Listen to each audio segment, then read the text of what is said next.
नमस्कार स्वामी भक्तांनो, सर्व स्वामी भक्तांचं आजच्या या स्वामी कथेमध्ये मनापासून स्वागत आहे। स्वामी भक्तांनो, स्वामी महाराजांची आजची ही कथा तुमच्या जीवनामध्ये असलेली नकारात्मकता, तुमच्या जीवनामध्ये असलेली संकट या सर्वांपासून तुम्हाला सुरक्षित ठेवणार आहे। म्हणून स्वामी भक्तांनो, आजचा हा संदेश, आजची ही कथा तुम्ही मन लावून स्वामींवर विश्वास ठेवून शेवटपर्यंत नक्कीच ऐका। स्वामी भक्तांनो, आपल्या या स्वामी भक्तिमय चॅनलवर नवीन असाल तर चॅनलला देखील लगेच सबस्क्राईब करा। कथेला सुरुवात करूया। पूर्वीच्या काळी अक्कलकोटपासून थोड्या अंतरावर असलेल्या एका छोट्याशा गावात लोक नेहमी एका जुन्या विहिरीबद्दल भीतीने बोलत असत। विहिरीच्या आसपास कोणीही रात्री जाण्यास धजावत नसे। गावकऱ्यांचा विश्वास होता की त्या विहिरीतून विचित्र आवाज येतो। काही जणांनी तर पाण्यातून बाहेर येणारे तेजस्वी दिवे व सावल्या पाहिल्या होत्या। गावामध्ये भीमाजी नावाचा एक शेतकरी, त्यांची पत्नी गंगाबाई आणि त्यांचा मुलगा शंकर राहत होता। एकदा शंकर गहू कापणी करून परतताना त्याला उशीर झाला। तहान लागल्याने तो त्या विहिरीजवळ गेला। पाणी भरायला जाताच अचानक त्याच्या हातातला कुणीतरी घट्ट पकडलं। घाबरून तो ओरडू लागला। कसाबसा सुटून तो घरी परतला। त्या घटनेनंतर शंकर काही दिवस सतत तापाने जळत राहिला आणि विचित्र अशा गोष्टी देखील तो झोपेमध्ये बोलू लागला। भीमाजी व त्यांची पत्नी गंगाबाई यांना समजत नव्हतं की हे नेमकं आपल्या मुलाला काय झालं आहे। गावातील वैद्य, तांत्रिक हे सर्वजण आले, पण शंकर बरा झाला नाही। उलट तो आणखी जास्त आजारी पडू लागला। गावकऱ्यांनी भीमाजी आणि गंगाबाईला सांगितलं की ती विहीर जी आहे ती भुताटकीची आहे। तिथं गेलेल्या व्यक्तीवर दृष्ट आत्म्यांचा परिणाम होतो। आता फक्त अक्कलकोट येथील स्वामी समर्थ महाराजच त्याला बरे करू शकतात। भीमाजी व गंगाबाई थकलेल्या अवस्थेत अक्कलकोटच्या दिशेने निघाले। अक्कलकोटला पोचताच स्वामी समर्थ महाराज वटवृक्षाखाली बसलेले होते। त्यांच्या डोळ्यांत अपार तेज होतं। भक्तांचा मेळा जमला होता। भीमाजीने पायावर डोकं ठेवून रडत रडत सर्व हकीकत स्वामींना सांगितली। स्वामी शांतपणे ऐकत होते। थोडंसं हसत ते म्हणाले, भिवू नकोस रे भीम्या, तुझ्या मुलावर कोणताही दृष्ट प्रभाव टिकणार नाही। उद्या त्या विहिरीजवळ जा, मी मागून येतोच। गावकऱ्यांना आश्चर्य वाटलं। स्वामी समर्थ इतक्या सहज त्या भयप्रद ठिकाणी जाणार? पण भक्तीने परिपूर्ण असलेले भीमाजी व गंगाबाई यांना विश्वास होता की उद्या स्वामी समर्थ महाराज आपल्या मदतीसाठी नक्कीच येतील। भीमाजी व गंगाबाई गावाकडे निघाले। आता उद्या स्वामी समर्थ महाराज आपल्या गावी येणार अशी त्यांना खात्री होती। गावात परत आल्यावर त्यांनी गावकऱ्यांना हा सर्व प्रकार सांगितला। दुसऱ्या दिवशी गावकरी मोठ्या संख्येने त्या विहिरीजवळ जमले। सर्वत्र शांतता पसरली होती। अचानक स्वामी समर्थ महाराज तेथे प्रकट झाले। त्यांच्या उपस्थितीने तेथील वातावरण अचानकच बदललं। आता लोकांना भीती वाटत नव्हती। सर्वत्र शांतता पसरली होती। प्रसन्न असं वातावरण निर्माण झालं होतं। स्वामींनी विहिरीमध्ये पाहिलं। डोळे मिटून ते काही क्षण ध्यानस्थ झाले। अचानक त्यांनी जोरात हाक मारली, कोण आहेस रे तू, या विहिरीत राहून निरपराध लोकांना त्रास देणारा? बाहेर निघ, प्रकट हो, असं स्वामी विहिरीकडे बघत म्हणाले। क्षणात विहिरीतून एक धुरकळ काळी सावली वर आली। लोक थरथर कापू लागले। ती सावली रागाने ओरडली, हे माझं ठिकाण आहे। इथे येणाऱ्या प्रत्येकाला मी कैद करतो. हा मुलगा आता माझ्या ताब्यात आहे. स्वामी समर्थ हसले. त्यांच्या डोळ्यांतून जणू विजा चमकल्या. ते म्हणाले, अरे अज्ञानी, तुझा खेळ इथंच संपलाय.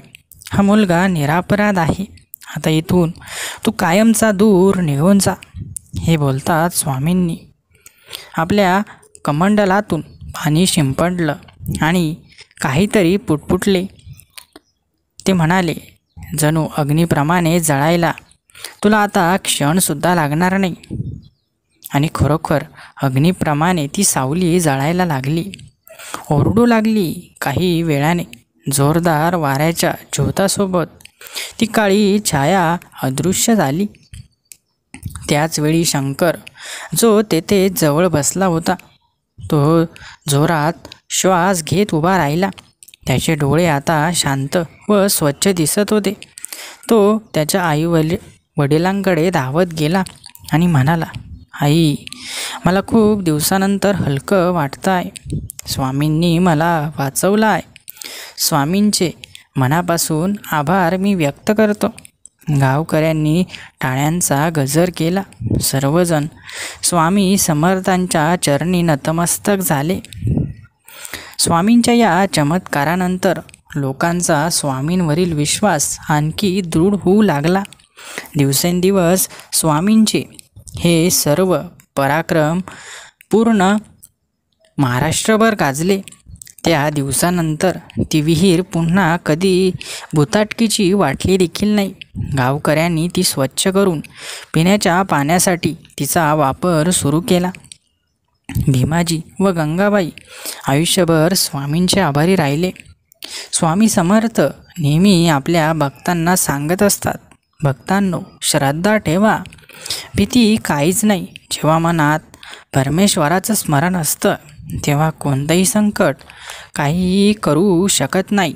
म्हणून ज्याचा परमेश्वरावर दृढ विश्वास असेल तो व्यक्ती जीवनामध्ये नक्कीच प्रत्येक गोष्ट प्राप्त करतो. प्रत्येक संकटावर मात करून नवनवीन गोष्टी शिकतो. स्वामी भक्तांनो, तुमच्या आयुष्यात जेव्हा तुम्हाला सर्व मार्ग बंद वाटतात तेव्हा एक अदृश्य दार उघडतं आणि त्या दाराच्या पलीकडे स्वामी समर्थांची कृपा तुमचं स्वागत करत असते. भक्तांच्या अंतःकरणातील किंचित श्रद्धा स्वामींना इतकी प्रिय असते की त्या श्रद्धेच्या आधारे ते नियतीचं चक्र वळवतात आणि अशक्य गोष्टी शक्य करून दाखवतात. तुमच्या डोळ्यांत असलेले अश्रू हे केवळ दुःखाचे नसतात, ते प्रार्थनेचे असतात. आणि स्वामी अश्रूंमधून भक्तांच्या अंतरात्मेची साद ऐकतात. स्वामींच्या कृपेने एक वेळ भूगोल बदलू शकतो, नशीब बदलू शकतं. फक्त भक्ताची भक्ती बदलू नये, कारण तीच त्या भक्ताला चमत्काराचा मूळ स्रोत शोधून देते. जग तुमच्यावर संशय घेईल, तुम्हाला अपयशसुद्धा दाखवेल, पण स्वामींना फक्त तुमचा अंतःकरणातील नितळ भाव दिसतो आणि त्याच्या आधारे स्वामी तुमचं भविष्य लिहितात. स्वामींच्या नावात इतकी शक्ती आहे की ती केवळ मंत्र म्हणून उच्चारली गेली तरी तिचा कंपन तुमच्या जीवनातील अंधाराला दूर करत प्रकाश देतो. तुमच्या आयुष्यात जी परिस्थिती आज तुम्हाला थांबवते, उद्या त्याच परिस्थितीवर उभं राहून तुम्ही विजयाचा झेंडा फडकवणार आहात.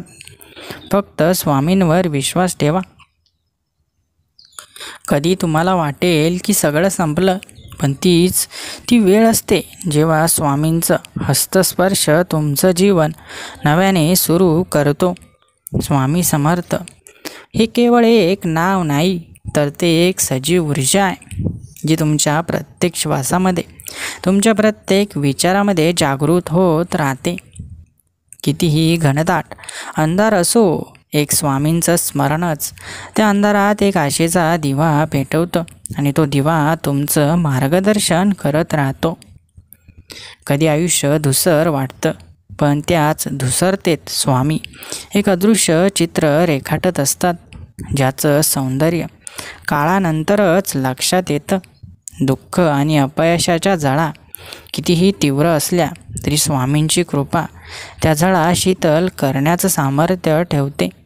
तुमचं नशीब कुठल्याही दशेत असो, पण जर तुमच्या ओठांवर श्री स्वामी समर्थ असं नाव असेल तर तुमचं जीवन कधीच हरवणार नाही.